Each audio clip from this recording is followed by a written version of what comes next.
everyone, today I'm gonna explain to you what is an affinity diagram and how to use it in around 4 minutes. So let's get started.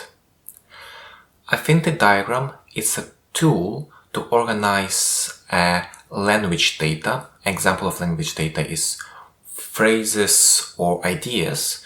So you use affinity diagrams to organize this language data in smaller categories that is based on the relationships of this data to each other. A bit hard to understand what affinity diagram is just from description, so the best way to get it is to use a very simple example. As an example, let's say you have friends coming over and together as a group you need to come up with an idea of fun activity you can do in the evening. To start, ensure you have your equipment and materials in place. You will need small pieces of paper. We'll use sticky notes and a surface where you can put the ideas on. So we can use this wall or you can use a table. First of all, ask your friends to write one idea on each piece of paper, and then when they're ready, they need to put it on the wall. Encourage them to write as many ideas as they can. I have some of the ideas written here, so let's see what we have. Queen's Gambit, TV show, Scrabble, karaoke, Monopoly, chess. We have chess again. Don't worry if you have duplication, just ask your friends to put the idea anyway on the wall. And Avengers Endgame, a movie. Doesn't matter where they put it on the wall.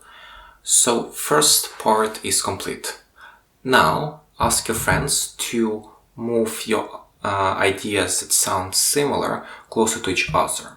So I would say Avengers Endgame I can keep here, and I can put Queen's Gambit next to it. Sounds quite similar to me. Scrabble I would put next to Monopoly, and I also will put chess next to it. Remember, we had chess twice, so don't worry. Just if you have the same ideas, put it on top of each other to avoid duplication. And then karaoke doesn't go with previous categories. I'll just keep it separate. So you have like 3 islands of ideas. So next step, ask your friends to come up with the headers with the names of these groups. And I can put them in advance.